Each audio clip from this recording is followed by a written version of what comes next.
नमस्कार।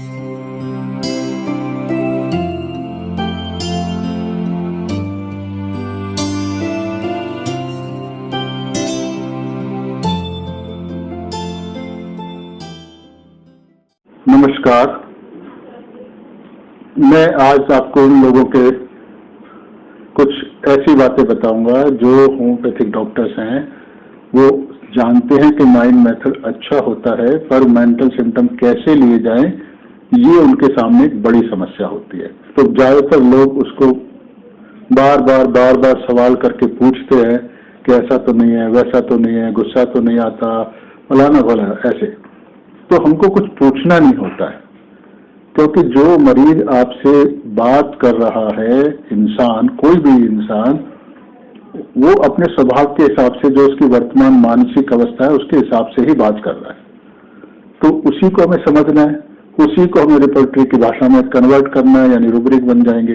रूब्रिक बन जाएंगे तो सामने उनकी दवाइयां लिखी होती हैं, तो रिपोर्टराइज करो, आसान हो गया, मेडिसिन ले सकते हैं।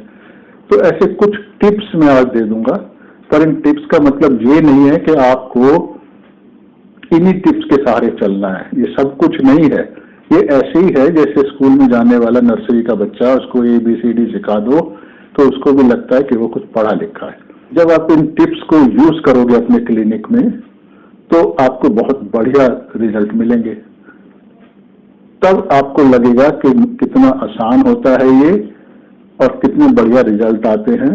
फिर आप इसकी गहराई में जाकर इसको अच्छे से सीख सकते हो। उसके लिए भी हमारे वीडियोस हैं, जिनको आप फॉलो करोगे, बार बार सुनोगे, तो बहुत आसानी से कठिन रोग के लिए सटीक दवाई ढूंढ। तो ये उद्देश्य है मेरे इस वीडियो बनाने का आज। तो जब भी कोई व्यक्ति डॉक्टर के पास अपनी किसी समस्या के ट्रीटमेंट के लिए आता है, तो वो ज्यादातर अपनी बीमारी से संबंधित बात करता है। पर आप अगर देखेंगे कि बीमारी के साथ साथ वो आसपास की और बहुत सारी बातें करता है। कुछ दुखी होकर बात कर रहे होते हैं, कुछ उदास होकर बात कर रहे होते हैं, कुछ चिंतित होकर बात कर रहे होते हैं। ऐसे जो उनके अटेंडेंट है उनके साथ कुछ प्यार से रिएक्ट कर रहे होते हैं, कुछ गुस्से से रिएक्ट कर रहे होते हैं, कुछ अपने आप बातें बता रहे होते हैं, कुछ अपने अटेंडेंट की मदद से बात कर रहे हैं, कुछ शाई नेचर के होते हैं जिनसे बात निकलवाना बड़ा मुश्किल होता है। तो हर किस्म के लोग होते हैं, यानी हर किस्म के रोगी की मानसिक एक अवस्था होती है। जब वो आपके पास आता है, उसको समझना होता है। समझ आ जाएगी तो उसका रूब्रिक बन जाएगा, तो मेडिसिन तो रूब्रिक के सामने होती है, वो आप लिख सकते हो। तो वो जो मानसिक अवस्था है, जो रूब्रिक का चुनाव किया है, उसके सामने जो मेडिसिन है, कभी कभी वो 3rd ग्रेड की होती है। यानी एक रूब्रिक के सामने एक मेडिसिन है, वो भी 3rd ग्रेड में, तो वो मेडिसिन उस केस की होती है। यानी वो अकेली एक ऐसी मेडिसिन है, एक ऐसा व्यक्ति है जिसमें इस किस्म का व्यवहार पाया जाता है, यानी वो यूनिक है, रेयर, पिक्यूलियर है। तो अगर हम उसको समझ लेते हैं तो हम बड़े से बड़ा केस में उसको दवाई को यूज कर सकते हैं बहुत अच्छे से। तो अब जो कुछ मैं यहाँ पे बताऊंगा, तो जो इस लाइन में नहीं है तो उनको लग सकता है कि भाई ये कैसे हो सकता है, ये तो बिल्कुल इररिलेवेंट बातें कर रहे हैं। तो कोई भी बात यहाँ इररिलेवेंट नहीं है। अगर आप समझने की कोशिश और इच्छा करेंगे तो फिर डेफिनेटली आप इसको सीख पाएंगे और अपने मरीजों को ठीक कर पाएंगे। क्यों होगा ऐसा? क्योंकि जो मेडिसिन की पर्सनैलिटी है वो रोगी की पर्सनैलिटी से मैच हो गई।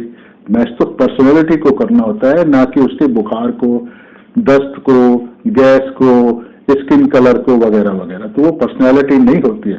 पर्सनैलिटी तो हमेशा स्वभाव से जानी जाती है। तो इसलिए स्वभाव को ही समझना होगा ना, उसी में कैरेक्टरिस्टिक ढूंढने की ये व्यक्ति किस किस्म का है इस वक्त। तो इस वक्त जिस भी मेडिसिन की पर्सनैलिटी से उसकी पर्सनैलिटी मैच कर रही है, वो उसके लिए सही दवाई होगी। ये इंडिविजुअलाइजेशन है। तो अब मैं जो क्लिनिक में हमारे रोगी हैं आते हैं, उनको जो कुछ कहते हैं, क्या क्या कहते हैं, उनमें से कुछ मैं आपको बता दूंगा ताकि आप प्रैक्टिस चालू कर सको। डॉक्टर साहब, आपने चाहे कितने मुश्किल रोगी ठीक किए हों, आप मुझे ठीक करोगे मैं तब मानूंगा। ये बहुत सारे मिलते हैं ऐसे उकसाने वाले लोग आपको। कोई बंदा आके कह सकता है, डॉक्टर साहब आप मुझको सही कर दो, तो मैं आपके यहाँ मरीजों की लाइन लगा दूंगा। यहाँ सब जानते हैं उसको, मेरी बहुत दूर दूर तक पहुंच है। आप मुझे ठीक करो, फिर देखो मैं आपके लिए क्या करता हूँ। और कोई कह सकता है जी अब मेरी जैसी जो डिफिकल्ट डिजीज है ना डॉक्टर साहब, आप इसको ठीक करके दिखाओ। सारे समाज में मेरे इतने लोग हैं, जब पता लगे वो फलाने की ये बीमारी ठीक हो गई उन डॉक्टर साहब से, तो सब आपके पास आएंगे। तो ये आप इसको चैलेंज मान के चलो, चाहे आप खुद करो, चाहे आप सीनियर से सलाह ले लो, पर करके दिखाओ, तभी आप देखो आपके साथ क्या चमत्कार होता है। सब मरीजों की लाइन लग जाएगी, आपकी प्रैक्टिस बढ़ जाएगी। कुछ लोग आपको कहते हैं भाई डॉक्टर साहब आप पैसे की चिंता मत करो, आपकी फीस से 100 गुना फीस दूंगा मैं, पर पहले मुझे सही कर दो। जितनी मर्जी फीस ले लेना पर सही कर दो। तो ये फीस का लालच दे रहा है, लेकिन जब इलाज हो जाएगा तो आप 10 रुपए की फीस है तो वो 9 रुपए देने की कोशिश करेगा। वो ये नहीं है कि 10 की 12 भी दे देगा। हजारों गुना तो बात ही छोड़ दो, मुंह मांगी तो बात ही छोड़ दो। वो किसी होम्योपैथ के लिए कोई करता नहीं है। मरीज मुंह मांगे पैसे तभी देता है जब उसके जिंदगी और मरण का सवाल होता है, जब वो फंसा हुआ होता है तब देता है। होम्योपैथ के पास फंसे हुए लोग कम आते हैं, इसलिए वो मुंह मांगी फीस वाला चैप्टर यहाँ कम होता है। कुछ मरीज ऐसे भी हैं, डॉक्टर साहब आप अच्छे से किताब पढ़ लो, अच्छे से केस समझ लो, तब मुझको दवाई दो, मेरा केस बहुत डिफिकल्ट है। अगर आपने मेरा केस सही कर दिया तो आप ही का तो नाम होगा, आपका नाम होगा, आपके मरीज आएंगे, तो फायदा तो आप ही का होगा। तो आप बिल्कुल ऐसे मत समझो, लापरवाही मत बरतना मेरे केस में। चाहे आप किसी सीनियर से कंसल्ट करो, किताबें पढ़ो, थोड़ा सोचो इस पे, तभी समाज में नाम होता है डॉक्टर का। अब ये सारे लोग अगर आप देखें, ये बड़े कॉमन वर्जन है, इनका अपनी बीमारी से कोई लेना नहीं है। तो ये जो बातें कर रहे हैं ये अपने स्वभाव के अनुसार आपसे कर रहे हैं। हालांकि इसमें बीमारी का कोई ब्यौरा मैंने नहीं दिया है, पर ये तो लोग करते ही हैं बातें। तो ये सारे लोग कर क्या रहे हैं? ये डॉक्टर को उकसाने का काम कर रहे हैं। उकसाना माने कि जो वो कराना चाहते हैं डॉक्टर से वो करा लें। तरीके इनके अलग अलग है सबके, पर मंशा एक ही है कि डॉक्टर को इतना उकसाओ, इतना उसमें जोश भर दो, इतना चैलेंज उसको दे दो कि वो आपको ठीक करने के लिए बाध्य हो जाए, आपका काम बन जाए। तो इसके पीछे आपको उकसाने के पीछे उनको अपना काम निकालना होता है। तो इसलिए ये आपको क्या कर रहे हैं, रूब्रिक हुआ इनसाइटिंग अदर्स, दूसरों को उकसाना कुछ करने के लिए। जैसे नेता लोग भीड़ को उकसा देते हैं ना, कुछ ना कुछ कह के ये करो, मार डालो, ये तुम्हारे शत्रु है, भविष्य में तुम्हारे लिए खतरा बनेंगे वगैरह वगैरह। तो देखने में लग रहा है कि उस पर्टिकुलर समाज का ही भला चाहते हैं, उनसे बचाना चाहते हैं दूसरे से, पर ऐसा नहीं है। ये दोनों को लड़ा के अपना उल्लू सीधा करना चाहते हैं, इसलिए उकसा रहे। तो बेस में इंसाइटिंग के पीछे बेस में जो भी उनका मकसद है उसको पूरा करना होता है। तो यहाँ इन मरीजों का मकसद है अपना इलाज लेना, और वो इसलिए कि ताकि मरीज डॉक्टर को पूरा काम करने का पूरी स्किल से डॉक्टर काम कर सके, इसलिए ये सेंटेंस यूज कर रहे हैं। तो इसमें अकेली हाइसैमस दवाई है, तो अकेली हाइसैमस दो दे दो, चाहे बीमारी कोई भी हो तुरंत ठीक होगी। इसलिए मेंटल्स कुरेद के नहीं निकाले जाते हैं, वो सामने दिखते हैं। अब थोड़ा इसको समझते भी आखिर इंसाइटिंग का मतलब क्या है, क्यों लिया हमने। तो उस रूब्रिक में जितने भी रिपर्टरी अंग्रेजी में, अंग्रेजी हमारी मातृभाषा है नहीं, तो उस रूब्रिक के अंदर जितने भी शब्द आए हुए हैं, जैसे ऊपर इंसाइटिंग अदर्स, तो उनको एक एक शब्द को डिक्शनरी में उनका मतलब ढूंढो। हालांकि सबको सब कुछ आता है, पर फिर भी डिक्शनरी में आप देखोगे तो उसका मतलब कुछ अलग निकलेगा। तो बहुत सारी डिक्शनरी 2, 4, 5, 6 में उसका देखो, तब आपको समझ आएगा कि इस शब्द का एग्जैक्ट मीनिंग क्या है। तो वो सारे जितने भी डिक्शनरी मीनिंग है उनको एक पेपर पे लिखो, बार बार उनको पढ़ो सारे शब्दों को। शुरू में जब आप पढ़ोगे 1 बार 2 बार तो लगेगा सबने एक ही बातें कही हैं, पर एक बात नहीं सही होती, अलग अलग कही होती है, अलग अलग ढंग से। तो जब उनको सारों को पढ़ लोगे, 5-6 रिपर्टरी में उस पर्टिकुलर शब्द के बारे में क्या लिखा गया है, क्या मतलब बताया, क्या उदाहरण दिए गए, तो फिर आपको लगेगा कि हाँ इन्होंने ये कॉमन बात करी है। तो यानी उस शब्द का ये मतलब निकलता है, वो सूक्ष्म मतलब होता है जिसको मेटाफोरिकल कहते हैं, वो फिर आप आराम से लगा सकते हो। फिर इसी सामान्य भाव जो मरीज ने बोला है उसका बहुत सूक्ष्म लेवल सटल मेटाफोरिकल मीनिंग समझकर उस रोगी द्वारा जो भाषा यूज की जा रही है तो उनको फिर हम रूब्रिक में बदल सकते हैं, और उसके सामने फिर जो दवाई लिखी है उसका आसानी से यूज कर सकते हैं। तो रूब्रिक यहाँ पर है इनसाइटिंग। तो इनसाइट का क्या मतलब है वो समझते हैं पहले। तो इनसाइट का अर्थ हुआ उकसाना, भड़काना, व्यक्ति को उसकी प्रशंसा करके, जैसे उसने कहा भी आप तो बड़े मशहूर डॉक्टर बन जाओगे जब मेरे को ठीक कर दोगे, उसके खिलाफ उसको भड़काकर, उसको कुछ चैलेंज देकर, जैसे ऊपर के शब्दों में दिया गया कि अगर आप मुझको सही करके दिखाओगे तो आप ही का नाम होगा, चैलेंज कर रहा है वो। उसके अंदर कुछ करने की चाहत पैदा करके आप पढ़ लो, चाहे कुछ कर लो, कंसल्ट कर लो, इधर से कर लो उधर से कर लो, पर आप इसको सही करके दिखाओ तो मैं आपको मान जाऊंगा। अरे मान जाएगा तो फिर हमें नोबेल प्राइज थोड़ी मिल जाएगा, तेरे मानने ना मानने से क्या फर्क पड़ने वाला है। अगर तू सही हो गया तो खुद ही हमारा मरीज बन जाएगा, सही नहीं हुआ तो कुछ भी नहीं होगा। तो इससे व्यक्ति से कुछ करवा कर अपना उल्लू सियादा जा सके, अपना मतलब सिद्ध किया जा सके, इसलिए इंसाइट कर रहे हैं। तो ये जरूरी नहीं है कि किसी जो बिल्कुल इनएक्टिव चीज है उसी को इंसाइट किया जाता है। ऑलरेडी जो कर रहे हैं, यानी मरीज है, यानी डॉक्टर है, वो मरीज तो सही कर ही रहा है ना, मरीजों पे तो काम कर ही रहा है, तो पर उसको और ज्यादा काम करने के लिए जो आपकी फेवर का काम वो कर दे, उसको करने के लिए सारे एक्साइट किया जा रहा है ताकि वो कर पाए। तो जो इंसाइट कर रहा है वो अपना लाभ, अपना काम निकालना चाहता है आपसे, इसलिए कर रहा है। तो ये हो। अब इसके साथ ही रिपोर्ट में दूसरा रूब्रिक दिया गया, फियर बिट्रेड ऑफ बीइंग। इसमें भी अकेले असहमत है। तो इसका मतलब होता है विश्वासघात या कोई धोखा ना दे दे, इस बात का डर होता है। तो इस भावना से संबंधित रोगी द्वारा बोले जाने वाले कुछ जो वाक्य हैं वो मैं आपको बताता हूँ। डॉक्टर साहब, आपने पहले ऐसे केस कर रखे हैं क्या, या आपके पास ऐसे केस पहले भी आए हैं? मैंने सुना है कि होम्योपैथी पहले बीमारी को निकालता है फिर ठीक करता है। ऐसा न हो कि आपकी की दवाई से मेरी बीमारी बाहर तो आ जाए, बढ़ जाए, या इतनी बढ़ जाए कि फिर काबू में ही ना आए। मैंने देखा है डॉक्टर साहब कि रोगी की हालत बहुत बहुत खराब हो जाती है। आप ऐसा तो नहीं करोगे ना? तो यानी तसल्ली लेना चाहता है ये कि ऐसा जो आपकी जो ट्रीटमेंट है उसमें रोग मेरा काबू में रहेगा, उल्टा घटेगा ना कि बढ़ेगा।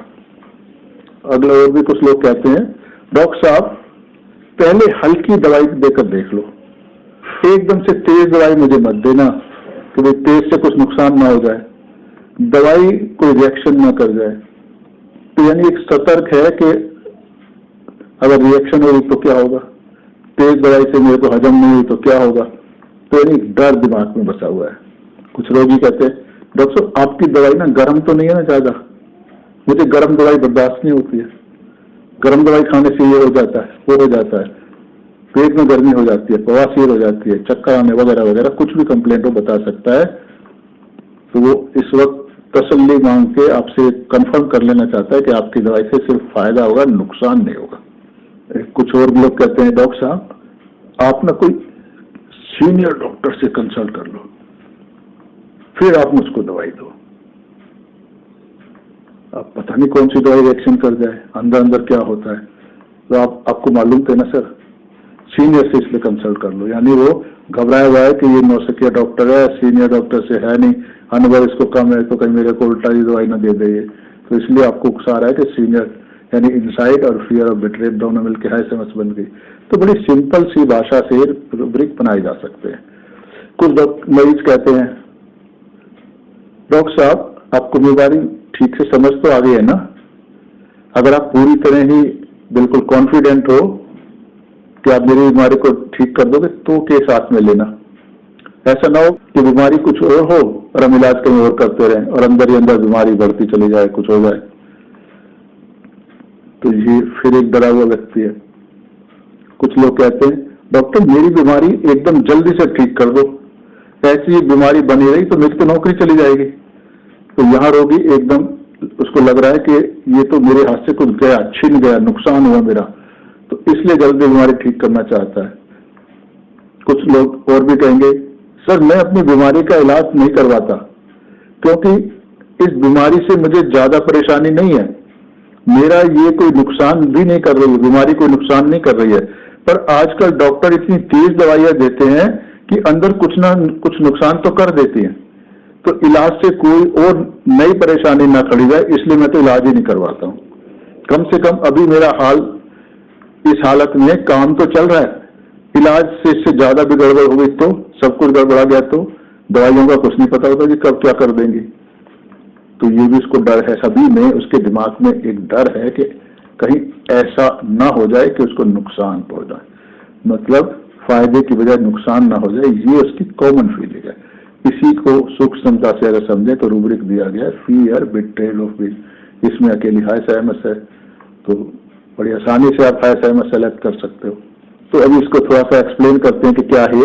व्यक्ति धोखा जब खाता है जब वो सामने वाले व्यक्ति पर पूरा विश्वास कर लेता है, निश्चिंत हो जाता है, तभी धोखा मिलेगा उसको। तो ऊपर ये सारे जितने भी मैंने वर्जन बताए हैं रोगियों के, ये सब यही दिखा रहे हैं कि ये डॉक्टर पे सीधा बिल्कुल कंप्लीट फेथ नहीं रखना चाहते हैं, पूरा पक्का कर लेना चाहते हैं कि ये वास्तव में बिना नुकसान करे मेरे को ठीक कर देंगे। और मतलब विश्वास कर लेगा, इसका मतलब जब विश्वास कर लोगे तभी सामने वाला व्यक्ति आप इसी विश्वास का फायदा उठाकर आपको साथ धोखा करता है, यानी आपको नुकसान पहुंचा देता है, अपना फायदा कर लेता है। तो ये डर हाय सहमत के दिमाग में बहुत ज्यादा होता है, इसलिए ये बहुत ज्यादा सतर्क रहता है कभी भी डीलिंग करते समय। तो ये धोखा व्यक्ति ये नहीं कि सिर्फ मनुष्य से ही खाता है, नेचर से भी खाता है, हालात से खाता है, बल्कि उसको प्रत्येक क्षेत्र में ऐसा धोखा खाए जाने का डर होता है। जैसे वातावरण, अभी तो मौसम साफ है पर मुझे डर है कि अचानक कहीं बारिश ना शुरू हो जाए, जबकि बारिश का कोई असर नहीं है, तो उसके दिमाग में फियर आ रहा है तो वो पहले छाता निकाल के चलेगा। बीमारी कि बीमारी का जिस कुछ पता नहीं चलता अंदर ही अंदर क्या रूप ले ले, तो यानी उसको लग रहा है ना कि अंदर ही अंदर बीमारी बढ़ती जाएगी तो मैं तो गया, तो इसलिए इलाज कराने आ गया है। और दूसरा व्यक्ति हो सकता है इसीलिए इलाज ना करे कि इलाज से कोई नुकसान न हो। जब व्यक्ति को धोखा खाए जाने का डर होता है तो व्यक्ति उस कार्य को करने से पहले बहुत सावधानियां बरतता है, किसी प्रकार का कोई वो रिस्क नहीं लेना चाहता है, वह वही काम करता है जिसके प्रति वो पूरी तरह से आश्वस्त है कि इसे करने से कुछ नुकसान नहीं होगा। तो बेटे धोखे से हमेशा नुकसान का डर होता है, हमेशा ही नुकसान होगा, अगर नुकसान ही नहीं है तो धोखाधड़ी हो या ना हो उससे क्या फर्क पड़ता है। तो हाय सहमत रोगी को किसी न किसी तरीके के नुकसान होने का डर है, इसलिए वो जहां है जैसा है जिस हालत में भी है उसी स्थिति में बने रहना चाहता है, जिसको कहते हैं ना bad desire to remain in, जैसा है वैसा ही रहने दो, मुझे कोई नया काम नहीं करना, नहीं तो मैं फिर कहीं ऐसा ना हो इससे भी जाऊं, तो वो फियर है। अब अगला रूब्रिक है इसमें, delusion wrong has suffered. Wrong मतलब व्यक्ति को ऐसा लगना कि उसे बिना उसके अपने किसी कसूर के परेशानी भुगतनी पड़ी, यानी गलती किसी और की भुगत रहा है, तो यानी गलती किसी और की और भुगतनी इसको पड़ रही है। तो क्या कहते हैं, कैसे वर्जन होते हैं मरीजों के, डॉक्टर साहब आखिर आपने मेरे दफ्तर से छुट्टी करवाई दी, बुखार शुरू होते ही कल मैंने आपसे दवाई ले ली थी कि मेरा बुखार उतर जाएगा तो मैं आज दफ्तर चला जाऊंगा, पर आपकी दवाई से तो कोई असर नहीं हुआ, उल्टा बुखार बढ़ गया, आज तो मेरी बिस्तर से उठने तक की हिम्मत नहीं हो रही है। तो उसका मतलब है कि वो आपके ऊपर नाराज हो रहा है कि ये आपकी वजह से आज छुट्टी है, उसका कोई कसूर नहीं था, बुखार आया आते ही दवाई ली उसने ताकि बुखार उतर जाए और वो कल ऑफिस जा पाते, पर आपने तो सही दवाई दी नहीं। तो ये यानी उसके साथ एक किस्म का आपने धोखाधड़ी कर दी है। अगला मरीज कह सकता है, डॉक्टर साहब आप जब मर्जी छुट्टी करके बैठ जाते हो, यानी क्लिनिक है आजकल बंद, जब भी हम आएंगे कभी आपका क्लिनिक बंद मिलता है, तो वो तो आपके पास फेथ लेके आए ना, पर आपका क्लिनिक ही बंद है तो दवाई कैसे लेगा। तो आप जब मर्जी छुट्टी करके बैठ जाते हो। मैं शनिवार की शाम को आपसे दवाई लेने आया था पर आपकी दुकान बंद थी, रविवार भी आपकी छुट्टी होती है और बिना दवाई के 2 दिनों से मेरी तबीयत बहुत बिगड़ गई है, तो उस दिन मुझे अगर दवाई मिल जाती, यानी जिस दिन ये आया था शुरू में ही, तो मुझे इतनी परेशानी नहीं झेलनी पड़ती। तो आपको पता है मैं अंग्रेजी दवाई तो खाता ही नहीं, मैं तो सब आपसी दवाई लेता हूँ, वो तो नुकसान पहुंचाती है अंग्रेजी दवाइयाँ। तो इसलिए मुझे 3 दिन तक ये बुखार झेलना पड़ा, यानी उसकी कोई गलती नहीं थी, वो बुखार चढ़ते आ गया था पर आप नहीं मिले इसलिए 3 दिन तक से बुखार में पड़ा है। तो ये रॉन्ग सफर्ड, यानी बिना मतलब कि उसको परेशानी झेलनी पड़ रही है जबकि उसका कोई कसूर नहीं है। एक कुछ लोग और कैसे कहते हैं, डॉक्टर साहब मैं उस डॉक्टर के पास पेट का इलाज कराने गया था, मेरा पेट तो ठीक हुआ नहीं, उल्टा सांस की बीमारी और लग गई मुझे। तो ये भी सफल रॉन्ग हुआ। पेट का इलाज कराने गया तो पेट सही होना चाहिए, उल्टा या तो एक और बीमारी जुड़ गई। कुछ लोग ही कैसे, तो इसमें मेरी क्या गलती थी, सारी गलती उसकी थी, परंतु उसको तो कुछ हुआ नहीं, अब ये मुझे भुगतनी पड़ रही है। तो जो भुगतनी पड़ रही है यानी सफल रॉन्ग है, उसमें एक गुस्सा होता है, चिड़चिड़ापन होता है, दूसरे के प्रति नाराजगी होती है कि उसने ऐसा किया और भुगतना मुझे पड़ रहा है। तो ऐसी और भी अनेकों वर्जन लोग अनेक ढंग से इसके बारे में बात कर सकते हैं।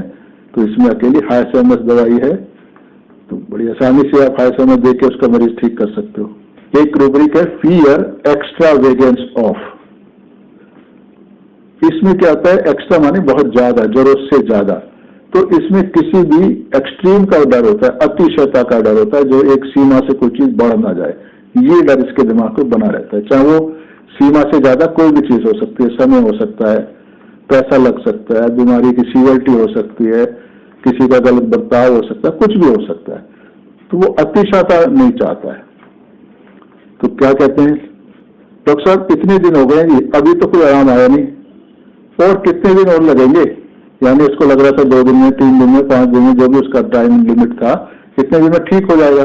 पर अभी तो 8 दिन हो चुके इलाज कराते हुए, या अभी तो जितना समय लगना चाहिए था उतना तो ऑलरेडी हो गया, आराम तो आया नहीं। आप तो कह रहे थे कि 5 दिनों में ठीक हो जाएगा, अब तो 7 दिन हो गए, अभी तक कोई फर्क नहीं पड़ा। तो ये उसको घबराहट हो रही है कि ये तो फर्क पड़ नहीं रहा, बीमारी बढ़ती जा रही है, समय बढ़ता जा रहा है, पैसे ज्यादा लगते जा रहे हैं। तो ये वो फियर एक्स्ट्रावेगेंस, जरूरत से ज्यादा। डॉक्टर साहब आपकी तो फीस बहुत ज्यादा है, इतनी ज्यादा फीस तो होम्योपैथिक वाले लेते नहीं है, इतनी तो मैं अफोर्ड नहीं कर सकता। अब हर डॉक्टर की फीस अलग होती है, चाहे होम्योपैथिक का हो चाहे एलोपैथिक का हो। तो आपकी ज्यादा है, इसका मतलब उसको महसूस हो रही है ज्यादा, डॉक्टर के हिसाब से तो ज्यादा फीस नहीं है। और कुछ लोग कह सकते हैं डॉक्टर साहब बुखार तो कम होने का नाम ही नहीं ले रहा, उल्टा ही तो बढ़ता ही जा रहा है। तो बढ़ता ही जा रहा है तो मतलब एक्स्ट्रा जितना होना चाहिए था उससे भी और आगे आगे आगे बढ़ता जा रहा है। तो ये फियर एक्स्ट्रावेगेंस हुआ। 4 दिन तो तकलीफ सहते सहते हो गए सर, और कितने दिन सहनी पड़ेगी? यानी उसको लग लिया कि 4 दिन में तो ठीक हो ही जाऊंगा, पर अभी तो ठीक होने का नाम ही नहीं ले रहा है। डॉक्टर साहब मुझे 8 दिनों से खांसी चल रही है, पहले तो ये 4-5 दिनों में अपने आप ठीक हो जाती थी, इस बार तो इसने ठीक ही नहीं हो रही, 8 दिन हो गए। तो ये भी एक बढ़ गया, टाइम एक्स्ट्रा हो गया। तो इससे फियर एक्स्ट्रावेगेंस है। कोई मरीज कह सकते हैं अरे इतनी छोटी सी बीमारी के लिए इतना खर्चा करना पड़ेगा, अब मैं तो ऐसे ठीक हूँ। तो वो ज्यादा खर्चा, यानी उसके दिमाग में जो लिमिट होती है उसके क्रॉस हो जाने का उसको डर होता है, यानी वो सीमा तक रह के ही खुश रहता है। तो प्रत्येक व्यक्ति के अनुसार हर कार्य या खर्चे की या किसी चीज को सहने आदि की एक निश्चित सीमा होती है। किसी के लिए 10 रुपए बहुत ज्यादा होते हैं, तो किसी के लिए 10 रुपए कोई महत्व नहीं, जबकि 10 रुपए तो 10 रुपए रहने वाले हैं। तो उसका अपना रिएक्शन है कि 10 रुपए को एक आदमी बहुत ज्यादा मांग रहा है और एक आदमी कुछ नहीं मांग रहा है, कोई वैल्यू नहीं समझ रहा है। तो इसलिए उसकी अपनी बनाई हुई लिमिट से ज्यादा हो जाना, उसका डर, वो फियर एक्स्ट्रावेगेंस है। एक और रूब्रिक है recognises everything and accepts the reality. तो इस रूब्रिक में केवल 2 दवाइयां, कॉकुलस और सैंगुइनेरिया। अब हम इनका मतलब समझते हैं कि वो जो भी वास्तविकता है, हालात की वास्तविकता है, उसको अच्छे से समझ है कि इस हालत में ऐसा होता है, और उसको एक्सेप्ट भी कर लेता है। एक्सेप्ट करने का मतलब होता है कि वो उसके प्रति प्रतिक्रिया नहीं कर रहा है, शांति से उसको सह रहा है। यानी उसको पता है ऐसा होना ही है, अगर मेरे को फ्रैक्चर हो गया है तो वही 3 हफ्ते का प्लास्टर मुझे लगेगा और बिस्तर पे ही रहना है। तो अब उसके लिए हाय तवानी मचा रहा है वो, तो ये एक्सेप्ट द रियलिटी। ये रोगी वास्तविक अवस्था को पूरी तरह से समझ बूझकर उसको स्वीकार कर लेता है। जैसे कुछ मरीज का, अब डॉक्टर साहब बुढ़ापा आ गया है, थोड़ी बहुत बीमारी तो लगी रहेगी, तो चलेगा ही, अब इसका तो है नहीं, इसका कुछ जो इलाज नहीं हो सकता जिस चीज का, उसको तो उसके बारे में क्या रिएक्शन करना, उसको तो सहना ही होता है। कुछ रोगी कहते हैं आजकल के समय में नहीं, बच्चे अपने अपने काम में इतने व्यस्त रहते हैं, उनके पास अपने बुजुर्गों के लिए तो समय ही नहीं होता है। ये हम बुजुर्गों को भी समझना चाहिए। मैं तो अपने बच्चों से कुछ नहीं कहता, जितना वो करते हैं उसी में संतुष्ट रहता हूँ। यानी इसको समझ आ गई कि भाई इतना ही बच्चों से मुझे मिलेगा, तो हाय तौबा मत मचाओ, न बच्चों को दोष दो, इसी में सुख शांति से रहो। कुछ रोगी कहते हैं डॉक्टर साहब जिस बीमारी का कोई इलाज नहीं, तो उसके लिए क्या दुखी होना, अभी तो भुगतनी पड़ेगी ना, खुशी खुशी भुगतो, रोक पीट के भुगतो, अच्छा है खुशी खुशी भुगतो। तो उसने अपनी स्थिति को स्वीकार कर लिया है। अब कुछ और लोग हैं, कैसे बोलते हैं वो, डॉक्टर साहब मुझे मालूम है ना बीमारी ऐसी है, ये तो धीरे धीरे जाएगी, 2 दिन में तो जा नहीं सकती, इलाज तो लंबा चलेगा, तो मुझे मालूम ही है, होम्योपैथी धीरे असर करती है तो मुझे मालूम है, मैं तो सोच के आया हूँ इतने दिन लगेंगे। तो ये एक्सेप्ट कर लिया उसने। कुछ एक मरीज है वो कहता है मेरे बाबा परेशानी में, मैं उनकी मदद करना चाहता हूँ, तो परंतु मेरी हालत भी खराब है, अगर मैं उनको ज्यादा मदद की तो मैं ही बीमार पड़ जाऊंगा, इसलिए जितना मुझसे बन पड़ता है मैं उतना ही करता हूँ। क्या फायदा जी दूसरे की मदद करते करते आप ही मर जाओ। तो इन रूब्रिक में 2 ही मस्जिद है, कॉकुलस और सैंग्यूनेरिया, इनमें अगर थोड़ा डिफरेंस आप कर लोगे तो बड़ी आसानी से दवाई दे सकते हो रोगी के लिए। तो कॉकुलस अपने जो भी हालात हों उन्हीं को एक्सेप्ट करके स्वीकार करके बिल्कुल संतुष्ट हो जाता है, यानी अपनी स्थिति को स्वीकार लेता है, कोई हाय तवा नहीं मचाता, उसी में वो खुश रहता है। तो सैंग्यूनेरिया रोगी एक आशावादी व्यक्ति यानी ऑप्टिमिस्टिक होता है, एक होपफुल व्यक्ति होता है, वो अपने हालात को, अपनी स्थिति को बड़ी भांति समझता है कि मेरे हालात ऐसे हैं, पर फिर भी उसको लगता है कि यार इससे और बेटर हो जाएंगे, हमेशा ऐसी थोड़ी रहूंगा वो, यानी उस स्थिति को पूरी तरह से एक्सेप्ट तो कर लिया कि ऐसे ही हालात हैं, पर हो जाएंगे अच्छे, ये भी एक आशा उसके दिमाग में बनी रहती है कि एक दिन उसकी स्थिति अच्छी हो जाएगी। इसका रूब्रिक होता है होपफुल ऑफ रिकवरी, जो कोई खराब हो चुका है वो अच्छा हो जाएगा। तो इस ऐसे इसके लिए सैंग्यूनेरिया दो, और जो हालात को एक्सेप्ट करके शांति से बैठा है, मस्त है, उसको कॉकुलस दो। तो सैंग्यूनेरिया के कुछ उदाहरण दे रहा हूँ आपको। तो मुझे मालूम है सबसे मेरी बीमारी खतरनाक है, परंतु कोई चिंता नहीं है मुझे, इसको मुझे पूरी उम्मीद है कि अच्छे डॉक्टर से इलाज कराऊंगा तो ठीक हो जाऊंगा, तो होपफुल है वो। और ये भी मालूम है खतरनाक बीमारी है, तो रिकॉग्नाइज भी कर रहा है, पर होपफुल है कि ठीक हो जाऊंगा। तो होपफुल माने एक आशावादी व्यक्ति, रिकवरी माने जो उसके पास से जा चुका है उसको पुनः वापस कर लेना, वो रिकवरी कहलाता है। जैसे बैंक से लोन लेने के लिए जो होते हैं, जो लोग नहीं देते हैं लोन वापस, तो उनके लिए बैंक रिकवरी एजेंट भेजता है, यानी तुम जाओ और पैसा वसूल करके लाओ, तो उसको रिकवरी। तो यहाँ होपफुल ऑफ रिकवरी है, यानी जो कुछ उसका खराब हो चुका है वो ठीक हो जाएगा, ऐसा उसका विश्वास है। जैसे मुझे पूरी आशा है कि मैं हमेशा ऐसा नहीं रहूंगा, एक दिन तो सब ठीक हो जाएगा, इलाज करवाऊंगा तो मेरी कमजोरी भर जाएगी, मुझे उम्मीद है कि जल्द से जल्द सब ठीक हो जाएगा, तो ये होपफुल चल रहा है। एक और रूब्रिक है इम्पेशेंस ड्यूरिंग पेन, दर्द के दौरान अधीर हो उठना। अधीर माने वो वेट नहीं कर सकता कि दर्द इतनी देर चले या कोई भी स्थिति इतनी लंबी चले। डॉक्टर साहब जल्दी करो, ये दर्द मुझसे बर्दाश्त नहीं हो रहा, बहुत तेज है, बहुत तेज है।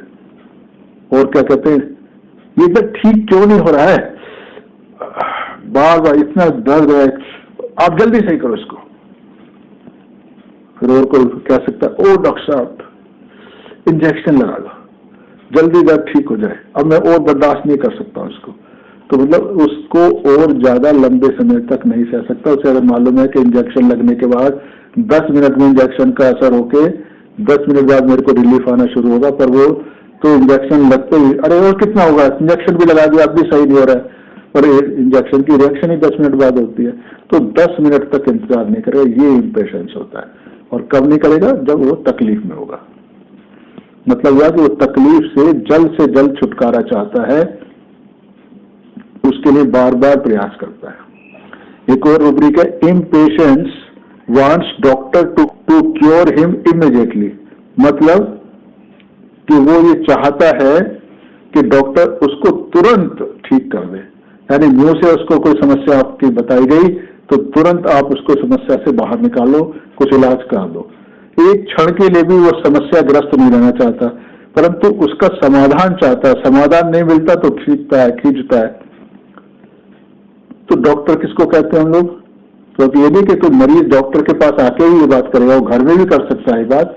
तो डॉक्टर माने वो जो उसकी समस्या का समाधान करेगा, वो व्यक्ति, चाहे उसकी माँ हो, दादी हो, अड़ोसी पड़ोसी हो या कोई कारीगर हो, कोई भी जो उसकी समस्या को ठीक करेगा। यानी वो चाहता है उसकी जो भी समस्या है वो तुरंत ठीक हो, इमीडिएट। उसमें अगर 1 घंटा लगता है काम होने में पूरा, तो 1 घंटे तक वेट नहीं करना चाहता, वो चाहता है 2 मिनट में हो जाए। तो लगना समय 1 घंटा ही है, पर उसको बेचैनी बनी रहती है कि अभी तक नहीं हुआ, अभी तक नहीं हुआ, अभी तुम सही नहीं कर रहे हो। इसमें अकेली कैमोमिला दवाई है। एक और रूब्रिक है नाइव, मतलब नौसिखिया। तो किसी भी कार्य क्षेत्र में नया नया आया हुआ जो व्यक्ति होता है, यानी वो उस क्षेत्र के बारे में पूरा नहीं जानता है। तो मान लो एक होम्योपैथिक कॉलेज से निकला हुआ डॉक्टर है या किसी भी कॉलेज से निकला हुआ डॉक्टर है, तो वो जो कुछ पढ़ के आया है उसको पढ़ने से वो एक्सपर्ट तो हुआ नहीं है। तो जो पहले 50 साल से उस लाइन में है तो वो ज्यादा एक्सपर्ट हो गए। तो इसलिए वो नए नए सीखने वाले को कहते हैं नौसिखिया, यानी नाइव। यानी उसको अभी पूरी चीज स्थिति के बारे में वो समझ नहीं है, पूरे विज्ञान को जानता नहीं है, अभी सीख रहा है, तो उसकी गंभीरता को समझ नहीं पाया क्या चीज है, क्या वर्जन हो सकते। डॉक्टर साहब मेरे दांतों में काफी दिनों से दर्द हो रहा था, पर मैंने इसको दिखाया नहीं, मैंने सोचा ऐसे ही हो रहा होगा। अब दर्द हो रहा है तो ऐसे का क्या मतलब, कुछ तो समस्या है ना। अब बुढ़ापे में तो ऐसे होते रहते हैं।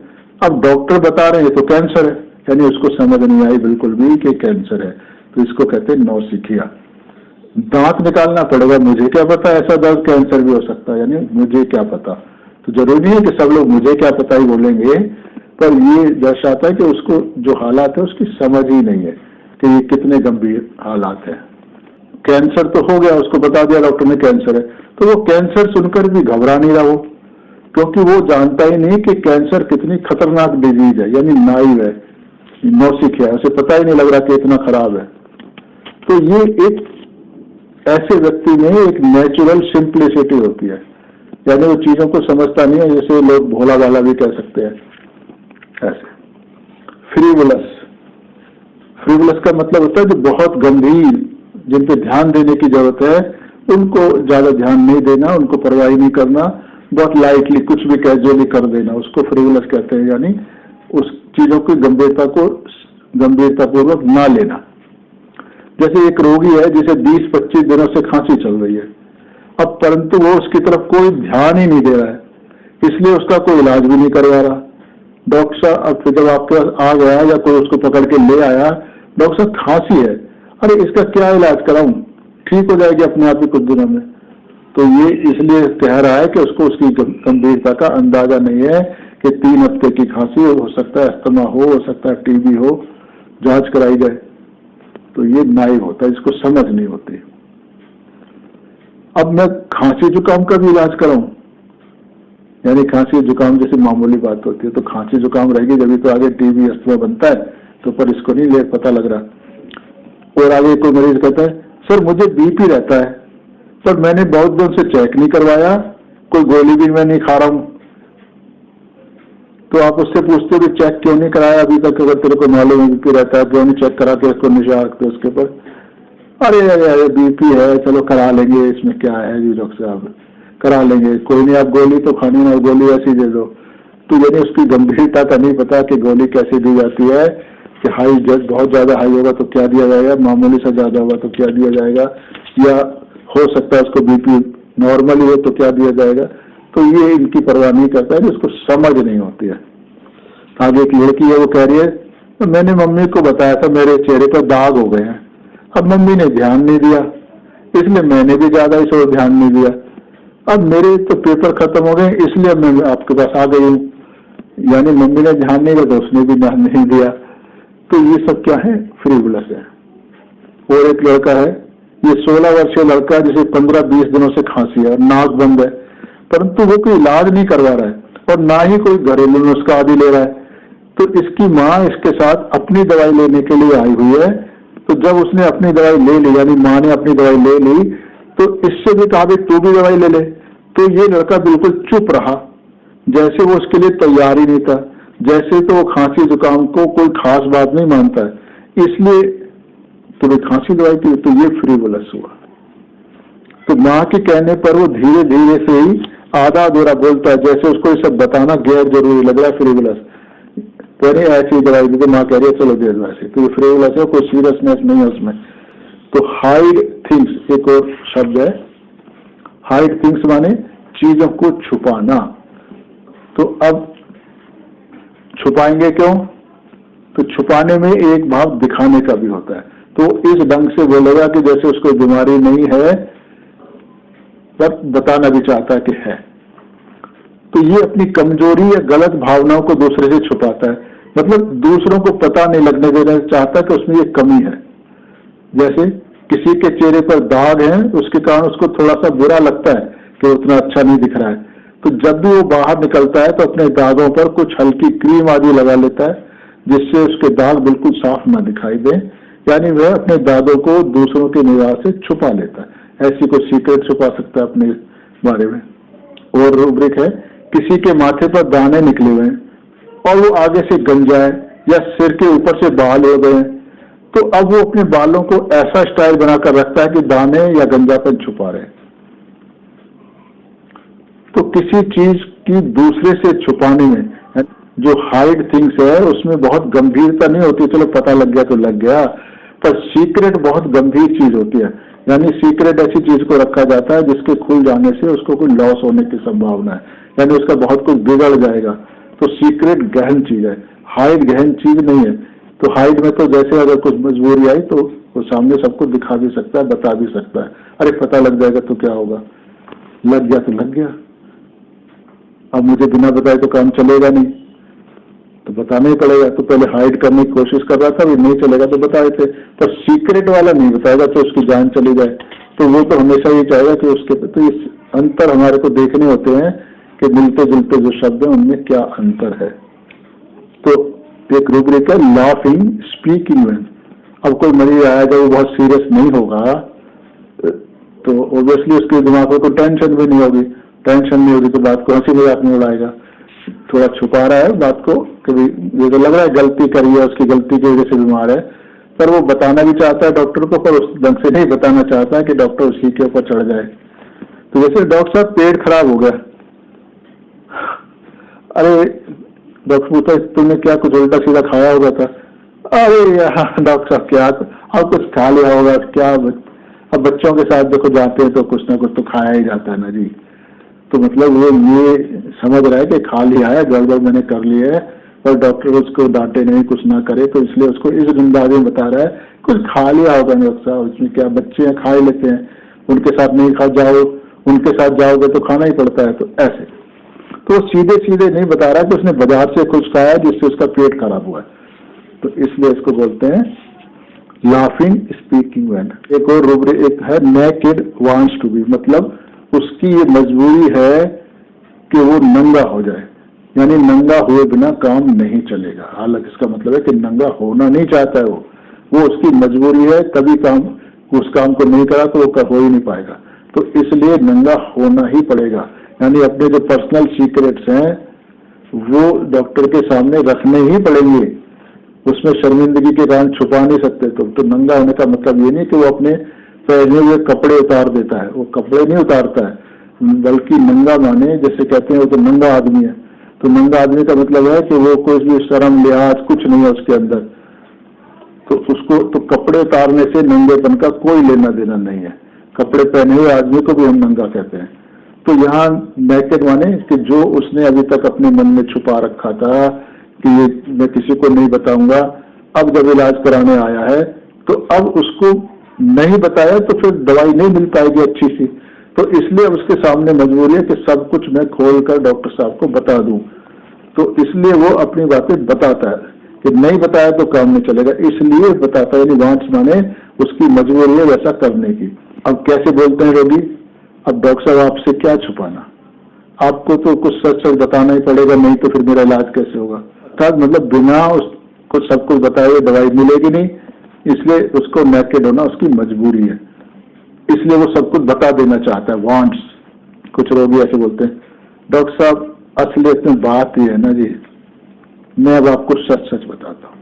यानी अभी तक सच सच नहीं बता रहा था, कुछ छुपा रहा था, पर अब उसको लग रहा है छुपाने से काम नहीं चलेगा, तो मैं पूरा खुल के बता देता हूँ। तो वो वांट्स हुआ खुल के बताने की जरूरत। और आगे क्या कहता है, अब आपको पता ही चल गया है तो मैं पूरी बात खुलकर बताता हूँ। सबके वर्जन अलग अलग होते हैं, पर आपको फीलिंग देखनी होती है।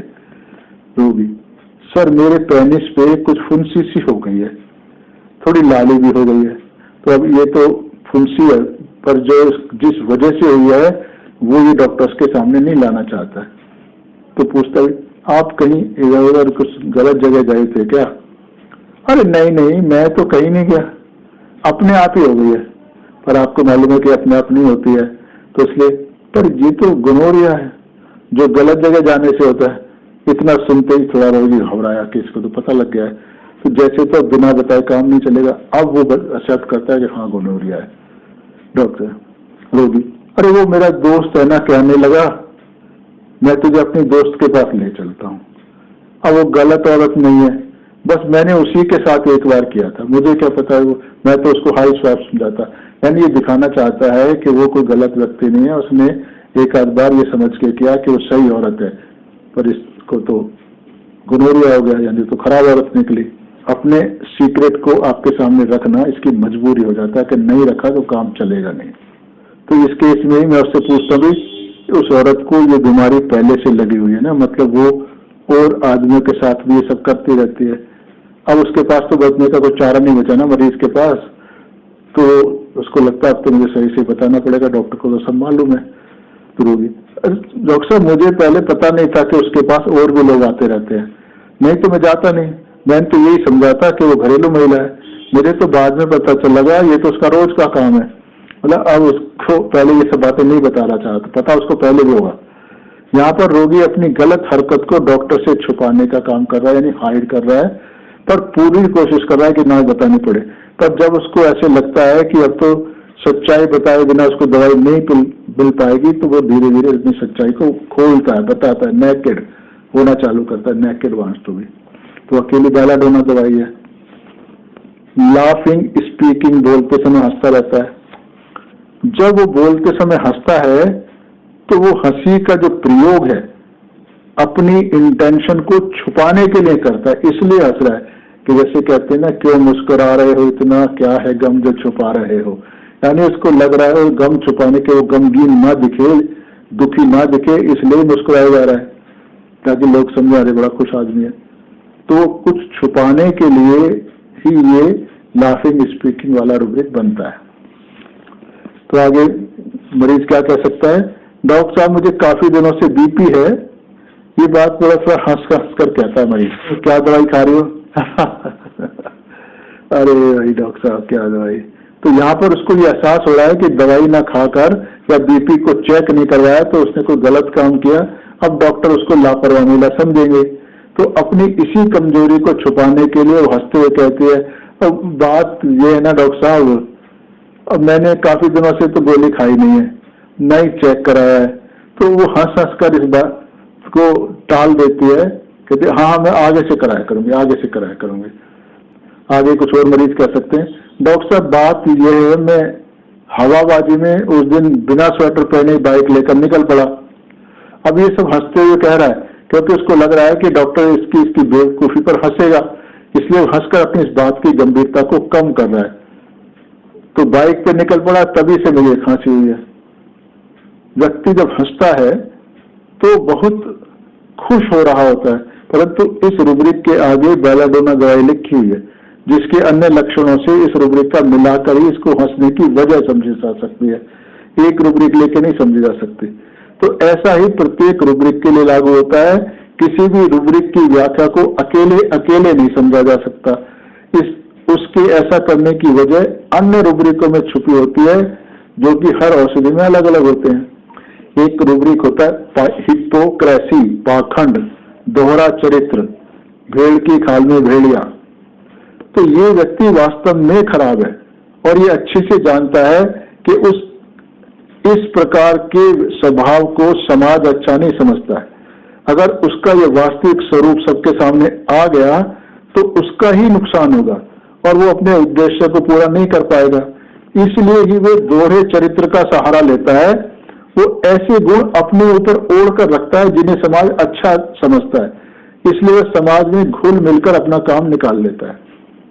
जैसे नेता लोग हैं जो हमेशा अपने भाषणों में गरीबों के हितों की बात करते रहते हैं, देश सुधार की बात करते रहते हैं, त्यागी बनने और दूसरे का हमेशा हित करने की बात करते रहते हैं, और वे पर बाह्य रूप में ऐसा कुछ करते तो खुद तो करते नहीं है, और अपने को जनता के सामने जनता का हितैषी दिखाने में कामयाब हो जाते हैं।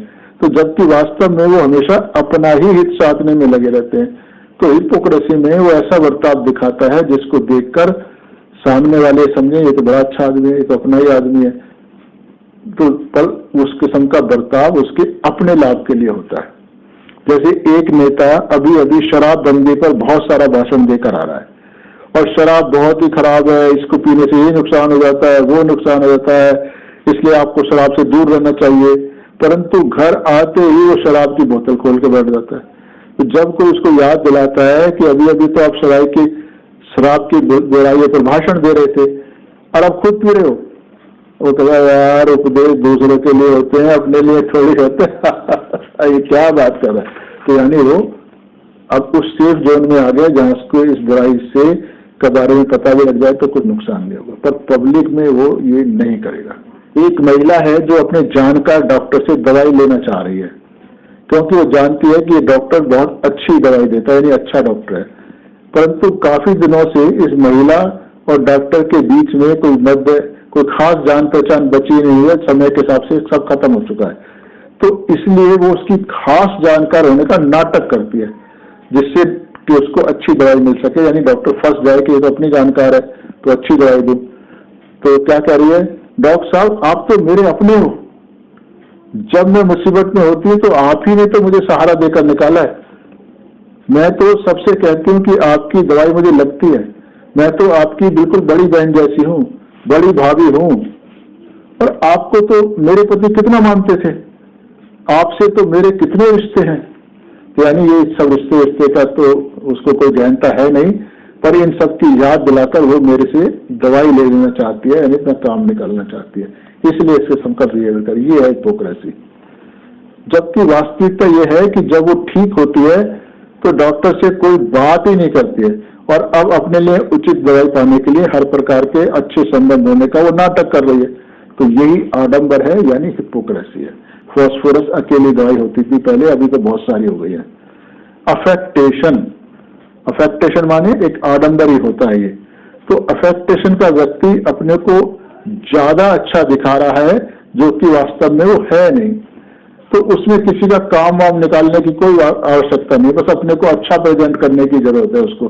परंतु अपनी किसी कमजोरी को छुपाकर अपने को अच्छा दिखाने की बात होती है, वो होता है अफेक्टेशन। जैसे एक व्यक्ति है, उसको बहुत दर्द हो रहा है पैरों में, पर फिर भी वो इस ढंग से चल रहा है कि लोगों को उसके दर्द का पता ना लगे कि इसको दर्द हो रहा है या दर्द इसके ऊपर हावी हो रहा है। तो ये हुआ अफेक्टेशन। और हिपोक्रेसी में व्यक्ति अपने ऊपर समाज में जो कुछ मान्य चरित्र है, यानी जिसको सब मानते हैं कि ये अच्छी बात है, तो उसको वो अपने ऊपर ओढ़कर रखता है, यानी स्वयं को अच्छा दिखाते रहने की कोशिश करता है ताकि सब उसे अच्छा समझे और फिर वो अपना काम निकाल सके। तो हिपोक्रेसी ज्यादातर सामने वाले को बेवकूफ बनाकर अपना काम निकालने के लिए होती है। तो जैसे एक चोर है, अपने को हमेशा ऐसा दिखाता रहता है कि जैसे तो कितना ईमानदार वफादार व्यक्ति है, ताकि लोग उस पर भरोसा कर सके और फिर वो अपना काम निकाल सके। जैसे नशाखोर व्यक्ति है और हमेशा नशाबंदी का आंदोलन चलाता रहता है, पर वो तो शराब को हाथ नहीं लगाता है, जनता को से दूर रहना चाहिए ऐसी सलाह देता रहता है। वो हमेशा दहेज की बुराइयों पर लेक्चर देता है, परंतु जब अपने बेटे की शादी की बात आई तो उसने घुमा फिरा कर दहेज की सारी मांग सामने रख दी। तो ये हिपोक्रेसी हुई। एक व्यक्ति जो काफी दिनों से बीमार है परंतु इलाज नहीं करवा रहा, अब किसी कारणवश उसको इलाज करवाने का ख्याल आता है, परंतु उसको ये मालूम है कि डॉक्टर उससे इलाज न करवाने की वजह पूछेगा कि अभी तक तूने इलाज क्यों नहीं कराया। तो पहले ही से नाटक शुरू कर देता है, जैसे कि उसको तो बीमारी की गंभीरता के बारे में कोई मालूम ही नहीं था कि इतनी खराब बीमारी है। अब वो बिल्कुल नियमित इलाज कराएगा, बिल्कुल कराऊंगा रेगुलर जी। उसके बर्ताव से ऐसे लग रहा है जैसे तो नाई व्यक्ति है, परंतु ये सब नाटक वो अपना काम निकालने के लिए, मतलब अच्छी दवाई लेने के लिए कर रहा है। नोट, अगर एक व्यक्ति कुछ कह रहा है या कुछ हाव भाव प्रदर्शित कर रहा है, तो वह हाव भाव या उसके कहे शब्द उसके लिए रूब्रिक नहीं है, बल्कि जिस भावना की पूर्ति के लिए वो सब काम कर रहा है, वो भावना ही इसका वास्तविक रूब्रिक है। अतः हमें सतही तौर पर सुपरफिशियली रूब्रिकों को औषधि के चुनाव के लिए प्रयोग नहीं करना चाहिए, परंतु जिस भावना के अधीन हो वो ऐसे रूब्रिक दे रहा है, वो भावना ही उसका वास्तविक रूब्रिक है। यानी जो कुछ उसका प्राकृतिक स्वभाव है उसको ना प्रदर्शित करके किसी अपना काम निकालने के लिए, उद्देश्य पूर्ति के लिए अपने प्राकृतिक स्वभाव से अलग किस्म का बर्ताव वो दिखाता है, यानी काम निकल जाए। जैसे आप तो मेरे महान फ्रेंड हो डॉक्टर साहब, आपसे अच्छा तो कोई डॉक्टर ही नहीं है, तो ऐसा नहीं है कि वो यही मानता है, बल्कि इस वक्त आपकी तारीफ करके वो आपसे काम निकालना चाहता है। ये अफेक्टेशन है कि वो आपको कितना अच्छा दिखा रहा है, कि वो कितना अच्छा दोस्त है आपका। तो ऐसा अफेक्टेशन करने के लिए किसी नुकसान करने की आवश्यकता नहीं होती है। वो अपने को जो वो है वास्तविकता में उससे श्रेष्ठ दिखाने की भावना होती है अफेक्टेशन में। हिपोक्रेसी में काम निकालने की होती है। तो रोगी के पैर में चोट लगी हुई है और बहुत तेज दर्द भी हो रहा है, तो दर्द के मारे वो इधर उधर बड़ा विचलित सा हो रहा है, रेस्टलेसनेस है। परंतु जब उससे पूछा जाता है कि क्या दर्द बहुत तेज हो रहा है, तो चेहरे पर एक बिल्कुल बहादुरी का हाव भाव दिखाता है, नहीं नहीं ये क्या दर्द, अरे मैं तो इससे ज्यादा सह सकता हूँ, मैं दर्द वर्द से नहीं घबराता हूँ। तो ये अफेक्टेशन है, जबकि उसकी हालत तो खराब ही पड़ी है। तो लेकिन दूसरे ही चढ़ के डॉक्टर साहब कोई तेज सी दवाई दे दो जिससे दर्द से जल्दी आराम आ जाए, तो जल्दी आएगा तो इसका मतलब दर्द उससे बर्दाश्त हो नहीं रहा है। तो रोगी को डॉक्टर ने बता दिया कि आपके पैर में जहर बहुत ज्यादा फैल गया है, ऑपरेशन करना पड़ेगा। इस पर बड़ी निडरता प्रदर्शित करते हुए कहता है अच्छा कर दो ऑपरेशन, इससे क्या घबराना जी। परंतु कोई ना कोई बहाना करके वो ऑपरेशन कराने से बचकर होम्योपैथी डॉक्टर के पास आ जाता है। डॉक्टर वो लोग कह रहे थे कि ये ऑपरेशन करना पड़ेगा, डॉक्टर वो लोग कह रहे थे कि ऑपरेशन करना पड़ेगा, तो डॉक्टर कहता अच्छा तो करा लो ऑपरेशन भाई, इसमें क्या दिक्कत है। और वो कह रहे थे जी बेहोश करके करेंगे ऑपरेशन, तो बेहोश करके ही होता है। तो क्या तुम्हें डर लग रहा है कि ऑपरेशन करवाना नहीं चाहते हो? नहीं नहीं, मैं डर नहीं रहा हूं, मैं किसी चीज से नहीं डरता हूं, पर वो बेहोश करके करेंगे। अगर बेहोश करके करेंगे तो समस्या क्या है, तो वो भी फायदा है। तो आपको ऑपरेशन से कुछ नुकसान होने का डर है क्या? नहीं नहीं, मैं डर नहीं रहा हूँ। ये पर डॉक्टर साहब ये दवाई से ठीक नहीं हो सकता क्या? ऑपरेशन तो ऑपरेशन ही होता है ना सर, क्या पता चलता है क्या हो जाए। अब यहाँ रोगी के मन में ऑपरेशन के प्रति एक डर भरा हुआ है। ये डर उसकी बातों से, हाव भाव से काफी हद तक झलक रहा है, परंतु वो ये मानने के लिए तैयार ही नहीं है कि वो डर रहा है। यहाँ पर वो सामने वालों की नजरों में बहुत बहादुर दिखा रहा है। तो ये अफेक्टेशन हुआ, बहादुर है नहीं पर दिखा रहा है। एक और रूब्रिक है carried desires to be carried, मतलब अपने को वो एक जगह से दूसरे स्थान तक ले जाए जाने की इच्छा रखता है और इस इच्छा पूर्ति के लिए वो कार्य भी करता है। कैरिड किस चीज को करते हैं हम? कैरिड एक ऐसी वस्तु को एक स्थान से दूसरे स्थान पर ले जाया जाता है जो स्वयं नहीं चल पाती है। अगर रोगी है तो वो चाहता है कि कोई अन्य डॉक्टर या कोई अन्य व्यक्ति उसे किसी अन्य स्थान तक ले जाए, क्योंकि वो स्वयं ऐसा करने में असमर्थ है। तो व्यक्ति पहले स्थान को छोड़कर दूसरे स्थान पर तभी जाता है कि जब वो पहले स्थान पर सुखी महसूस नहीं कर रहा और उसको उम्मीद है कि सेकंड स्थान पर जाकर मैं सुखी महसूस करूंगा। तो उसको लगता है कि दूसरे स्थान पर अगर किसी प्रकार से वो पहुंच जाए तो वह सुखी हो जाएगा। इसलिए एक रोगी चाहता है कि कोई उसको स्वास्थ्य दे, अर्थात बीमारी की अवस्था से स्वस्थ की अवस्था तक उसको कोई अन्य व्यक्ति ले जाए। उसके लिए उपयुक्त वाहन प्रयोग में लाया जाए, जैसे कि उचित औषधि। तो क्या वर्जन है इसके सिद्ध? डॉक्टर साहब मुझे कोई दवाई दे दो कि मैं ठीक हो जाऊं। डॉक्टर साहब कोई दवाई दीजिए कि मुझे आराम आ जाए। उसकी कोई चाहत को पूरा किया जाए, ये इसका मतलब है रूब्रिक का। एक और रूब्रिक है, carried desires to be carried slowly. मतलब जब किसी चीज को हम एक जगह से दूसरी तरफ ले जाते हैं तो इस क्रिया में कुछ समय तो लगता है ना, यानी वर्तमान स्थान से जो भी उसका डेस्टिनेशन है, जहां वो जाना चाहता है, दोनों के बीच में समय लगेगा। तो ये ले जाए जाने की गति पर निर्भर करता है। आप तेजी से ले जाओगे तो कम समय लगेगा, स्लो जाओगे तो देर में पहुंचोगे। यानी स्लो का मतलब होता है धीरे धीरे, मतलब जो सामान्य गति है उससे कम गति से चलना चाहिए। कम गति में क्या होता है, हड़बड़ी नहीं होती, एक्सीडेंट का खतरा नहीं होता है, मतलब सारी परेशानियों से इंसान बच जाता है, सिर्फ एक टाइम ज्यादा लगता है, तो नुकसान होने की संभावना भी कम होती है। तो इसके पीछे भावना एक ही होती है कि उसको किसी तरीके से कुछ परेशानी ना हो, इस गति से लेके चलो। तो व्यक्ति चाहता है कि उसे बिना किसी परेशानी के, बिना किसी हड़बड़ी के सुरक्षित एक स्थान से किसी जो भी उसकी इच्छा है, जहां भी जाने की इच्छा है, वहां तक उसको पहुंचा दे। कोई वर्जन होते मरीजों के, डॉक्टर साहब मुझे कोई ऐसी दवाई देना जो मेरी तकलीफों को एकदम से बढ़ाए नहीं, चाहे समय कितना लग जाए, मुझे कोई परेशानी नहीं है, आप आराम से दवाई दो, चीजों को बढ़ाओ नहीं। सो डॉक्टर साहब को तेज दवाई मत दे देना, मैं आपकी दवाई लेता रहूंगा, चाहे आराम धीरे धीरे आए, क्या मुझे साल लग जाए, मुझे कोई नुकसान ना हो, कोई परेशानी ना हो, इलाज में कराता रहूंगा। एक और रूब्रिक है, desires to be carried slow and caressed. Caressed का मतलब होता है पुचकारना, लाड़ प्यार करना। तो वो चाहता है कि डॉक्टर उसकी स्थिति और उसकी भावनाओं को भी समझे, उसके बर्ताव में रूखापन ना हो, अक्खड़पन ना हो, परेशानी को समझकर उसके अनुरूप मेरी देखभाल करे। तो इसका उदाहरण लेते हैं, डॉक्टर साहब अस्पताल से मैं छुट्टी लेकर घर आ गया हूँ, वहां इलाज तो चलता है परंतु उनमें कोई इंसानियत नहीं होती है, वो मेरी स्थिति और भावनाओं को समझते ही नहीं है। वो एकदम से घोड़े पे सवार होकर शोर मचाती जाती है, नर्स बाबा तुम इतनी देर लगा रहे हो, हमें दूसरों को भी दवाई देनी होती है, जल्दी उठो, जल्दी उठा करो, एक तुम ही नहीं हो जो हमारे साथ बैठा होता है। अब तकलीफ होती है, कम से कम मुझे वो प्यार से बोले, थोड़ा सा समय लगेगा तो क्या हो जाएगा, कहा जाता मैं बुजुर्ग आदमी हूँ। तो आपको तो मैं जानता हूँ, आप बात को समझते हो, आराम से बात करते हो, इसलिए आपकी दवाई से कितना भी समय लगे मैं इलाज तो आपसे ही कराऊंगा। यानी वो बिल्कुल आराम आराम से चलना चाहता है। डिजायर टू बी फास्ट, इसका अपोजिट रूब्रिक है। फास्ट माने जो सामान्य गति है उससे ज्यादा गति से चलना, यानी कम समय लगाना।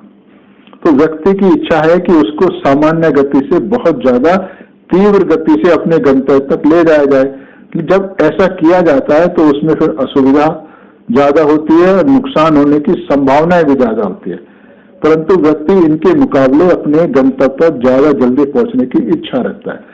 जैसे कोई बहुत तेज गति से गाड़ी जा रही है तो उसमें एक्सीडेंट होने का खतरा ज्यादा है, झटके ज्यादा लगेंगे, तो यानी परेशानियां ही परेशानियां हैं और परेशानी होने की संभावना भी ज्यादा है। तो इसलिए पर वो चाहता कि नहीं ये सब रिस्क ले लेंगे तो पर इलाज तो जल्दी होना चाहिए, अपनी मंजिल तो जल्दी पहुंचनी चाहिए।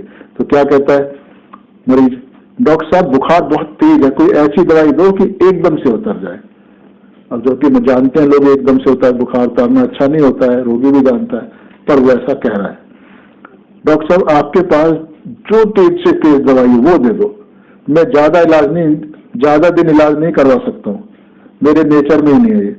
एक और कहता है, डॉक्टर साहब मैं होम्योपैथी इसीलिए नहीं लेता हूँ, ये बहुत समय लेती है, आजकल तो जेट का जमाना है, यानी जल्दी कर देना। एक और रूब्रिक है, फियर सुपरस्टिशियस। अंधविश्वास के कारण जो डर पैदा होता है वो होता है फियर सुपरस्टिशियस। और फियर क्या होगा, फियर होता है कि किसी घटना के कारण आगे वाले समय में कुछ नुकसान ना हो जाए, उसके कारण वो परेशान होता है। जैसे हमें भविष्य में होने वाले संभावित नुकसान की अनुभूति का परिणाम है ये। सुपरस्टिशियस क्या होता है, अंधविश्वास। ये सुनी सुनाई बातों पर बिना किसी मान्य तर्क के विश्वास कर लेता है, इसी को हम अंधविश्वास या वहम कहते हैं। तो इस प्रकार से स्वीकार करने का कोई ठोस वैज्ञानिक आधार नहीं होता। मतलब जैसे अगर एक बार किसी के द्वारा छींक मार दिए जाने के बाद कोई काम नहीं बना तो इसकी ऐसी धारणा बन जाती है कि काम पर जाने से पहले कोई छींक मार दे तो वो काम नहीं बनता है, पर ऐसी तो कोई बात नहीं है। जैसे है हमारे समाज में प्रचलित, अगर काली बिल्ली रास्ता काट जाए तो अवश्य ही कोई नुकसान होगा, ये एक सुपरस्टिशन है। तो अगर काली बिल्ली रास्ता काट गई तो फिर वो काम नहीं करेगा। ये अगर बाईं आंख की ऊपरी पलक फड़फड़ाए तो किसी से लड़ाई जरूर होगी, ये हमारे समाज में कॉमन बातें हैं, ये सब सुपरस्टिशन कहलाते हैं। अगर दवाई हाथ से छूटकर बिखर जाए तो समझो रोगी ठीक हो गया। तो पहले सीधा ही हाथ से दवाई छोड़ दो, रोगी दवाई खाने की जरूरत है क्या, वैसे ही ठीक हो जाएगा। अच्छा, और क्या कहते हैं, अगर हथेली खुजलाए तो समझो कि कहीं से पैसा आने वाला है, और आता आता तो कुछ है नहीं। ये सारी धारणाएं हैं, इनमें कोई डर नहीं है। अगर किन्हीं कारणों से ऐसी मान्यताएं डर को जन्म देने लगे तो ऐसे डर को ही हम सुपरस्टिशियस फियर कहते हैं। तो इन मान्यताओं के पीछे पहले कोई घटी घटनाओं का अनुभव होता है कि पहले ऐसा होने से उसके परिणाम स्वरूप ऐसा हुआ था, अब फिर वैसा ही हो रहा है, तो अब भी वैसा ही घटित होगा। तो ये सुपरस्टिशन है, पर जरूरी नहीं कि जो पहले हुआ था वही अब भी हो। तो अगर पहले जैसे लक्षण दिखाना शुरू होते ही उनके अंतिम परिणाम के घटित होने का डर भी सताने लगे तो उसको हम अंधविश्वास जनित डर यानी फियर सुपरस्टिशन ही कहेंगे। जैसे उदाहरण, डॉक्टर साहब मेरी माँ को स्वप्न आया था कि मैं घर छोड़कर जा रही हूँ, तो मेरी माँ की कुछ दिनों बाद ही मृत्यु हो गई थी। अब कुछ ऐसे ही स्वप्न मुझे भी थोड़े दिन पहले आया था कि ये मेरी बेटी, इसको ये तलाकशुदा बेटी है और इसी के साथ रहती है, तो ये बेटी मुझे छोड़कर कहीं जा रही है। अब मुझे भी डर लगा हुआ है कि कहीं मेरी भी जल्दी मृत्यु तो नहीं हो जाएगी, पर ऐसा कोई लिंक तो होता नहीं, तो इसीलिए इसको सुपरस्टिशियस फियर कहते हैं। एक और है, डॉक्टर साहब पिछले वर्ष ऐसे मौसम में मुझे छींकें शुरू हुई थी और मैं फिर लंबा बीमार पड़ गया था, और अब फिर वो सही मौसम आ गया और मुझे फिर छींक शुरू हो गई है, तो मुझे डर लगा हुआ है कि मैं फिर लंबा बीमार पड़ूंगा। और ऐसे होता नहीं ना, जो पिछले साल हुआ वही होगा, हो भी सकता है पर होता नहीं है। एक और है, डॉक्टर साहब मैं एक्जिमा पर स्टेरॉइड वाला मल्लम नहीं लगाऊंगा, क्योंकि स्टेरॉइड वाले मल्लम शरीर में एब्जॉर्ब हो जाते हैं और शरीर को फिर बहुत नुकसान पहुंचाते हैं, इससे मुझे बड़ा डर लगता है, इसलिए मैंने एक्जिमा पर कुछ लगाया नहीं है। अब ये कौन कह रहा है, ये खुद एक होम्योपैथिक डॉक्टर है, और ये सारी जानकारी इसको कहां से मिली, मेटिरा मेडिका से मिली, यानी ऑथेंटिक है और वैज्ञानिक तथ्यों पर भी आधारित है। पर इन सब बातों के बावजूद भी अगर उसे ये डर बना हुआ है तो भी हम इसको अंधविश्वास युक्त डर ही कहेंगे, क्योंकि प्रत्येक डॉक्टर इसी प्रकार से नहीं सोचता है। ज्यादातर डॉक्टर अपने शरीर पर स्टेरॉइड वाले मल्लम लगा देते हैं और अपने और मरीजों को भी लगाने के लिए देते हैं। तो ऐसा लॉजिक नहीं है कि कोई डॉक्टर होगा तो अलग से बिहेव करेगा, यानी उसके बर्ताव को अलग मानेंगे। तो जो है उसी को देखना होता है हमारे को। मुझे उम्मीद है कि इनमें से कुछ रूब्रिक के सहारे आप अपने कुछ मरीजों को ठीक कर पाओगे, जो आप में बहुत ज्यादा आत्मविश्वास पैदा करेगा। और इस मेथड की गहनता को अगर आप सीख लोगे तो फिर चुटकी बजाते मरीज ठीक होते हैं, सिलेक्शन हो जाता है, घंटों घंटों लंबे केस लेने की जरूरत नहीं होती है, वरना हम क्लासिकल में लंबे लंबे केस लेते हैं फिर आखिर में रिजल्ट 0 होता है। तो वो सब नहीं होता, या छोटा सा कुछ ही मिनटों में केस लिया, दवाई दी और सटीक रिजल्ट आया। तो ये इस मेथड की खासियत है, इसे आप सीखो और मेरे वीडियो देखते रहोगे तो एक दिन आप एक्सपर्ट हो जाओगे। धन्यवाद।